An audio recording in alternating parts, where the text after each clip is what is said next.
Hello everyone!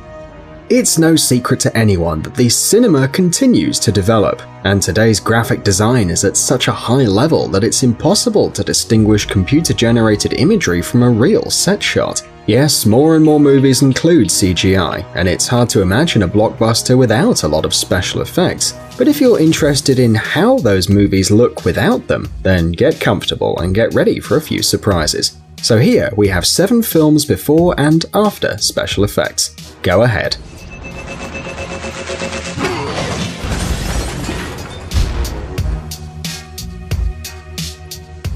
Game of Thrones. Attention, spoilers. If you haven't seen the 7th season of Game of Thrones, it's best to fast forward the video to the next movie or close your eyes and cover your ears for a couple of minutes. You ready? It's time to remember the incredible scene of the attack on the Lannister troops in the 4th episode of the season. If you saw the series, you'll remember the epic moment when a horde of Dothrakis, supported from the air by one of Daenerys' dragons, destroyed the Lannister army. It is said that these scenes were the most difficult to produce because, with the exception of the flying dragon, most images were recorded in real life. Yes, you heard me right. The creators of the series took the time to burn several doubles and explode the wagons with carefully placed explosives. The extras also worked the best they could, and look at the amount of fake ash that the specialists threw into the field to recreate the burnt earth. But we've moved away from the most important thing, since the cherry on top of this dessert is, of course, the dragon. In this case, the developers used several technical tricks to recreate the presence of a huge mythological dragon in the recording set. All the shots from behind the dragon were made with the help of special cameras mounted on cables and drones. Once obtained, a drawn dragon and a very real Emilia Clarke were added to the scene. The actress also had to record scenes separately, riding a machine created especially for the occasion. To be honest, the resemblance to a dragon is minimal, so Emilia had to play with her imagination and act as if she were actually traveling on a huge dragon through the airs of Westeros.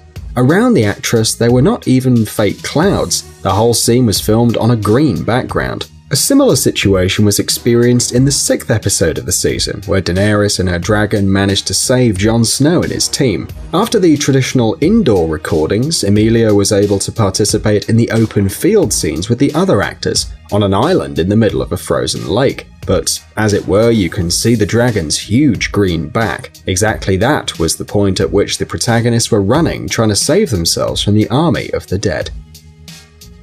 Attraction.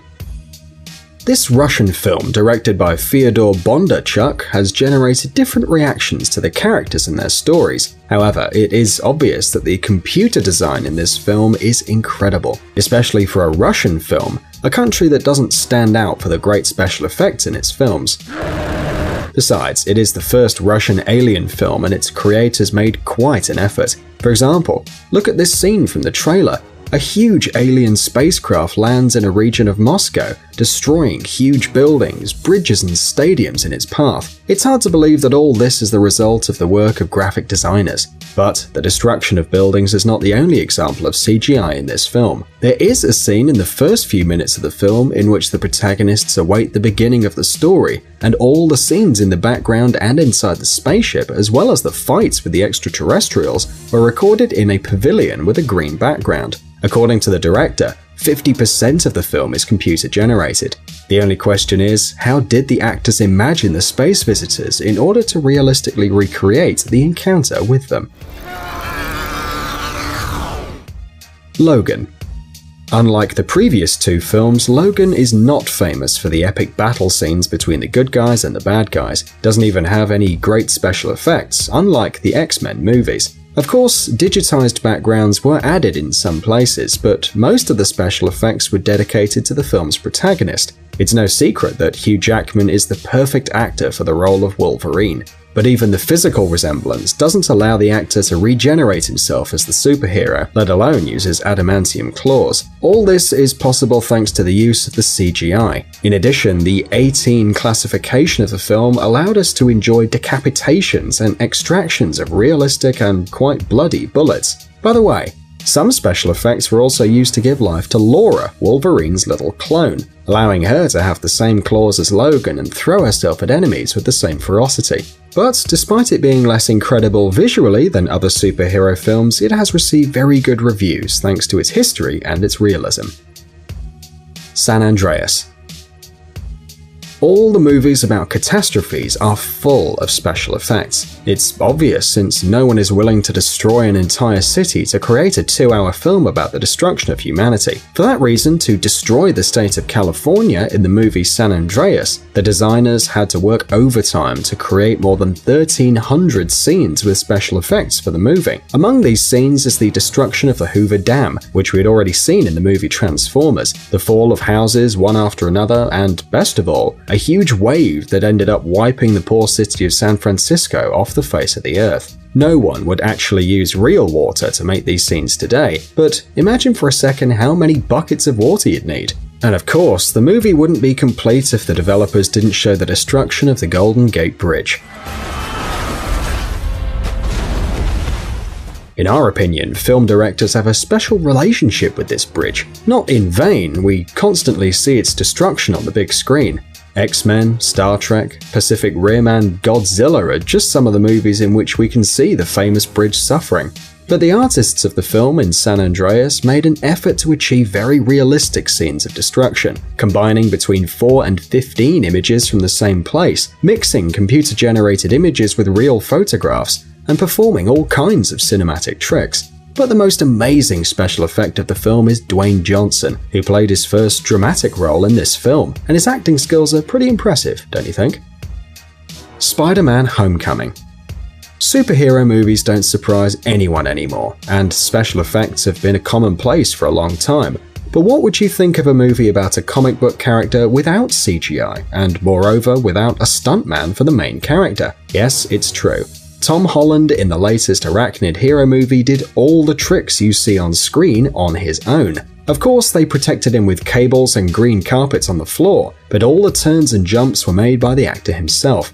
But this is not the most interesting thing. Many scenes of the film were made in the filming set without special effects. Yes, even the mandatory scene in any superhero movie where the protagonist saves everyone. For the mid-cut ferry scene, the developers built a full-size copy, which they then filled with water and balanced with the help of special mechanisms, scaring off extras, stuntmen, and the actor himself. However, the film was not fully CGI-free, but we're not talking about obvious moments such as the interface of Spidey's suit or the flight in the air, but the ascent of the Washington Monument. Despite the actor's prowess, he was not allowed to climb the building on his own, and they built a couple of safe levels of the monument in a pavilion. Surely we can forgive the director of this little deception. After all, nobody would have liked the new Peter Parker to have suffered in the recordings, right?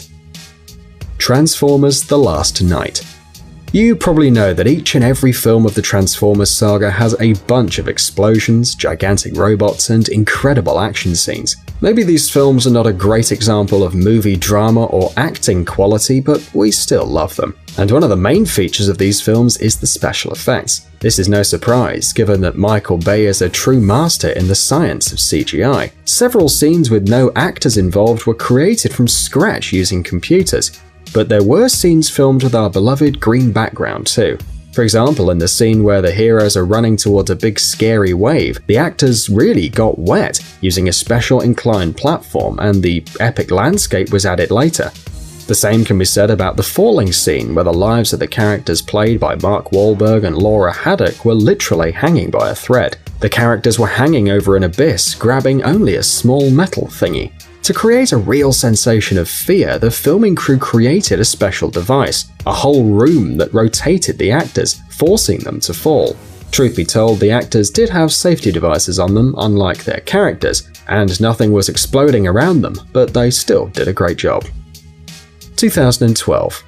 And finally, another disaster movie.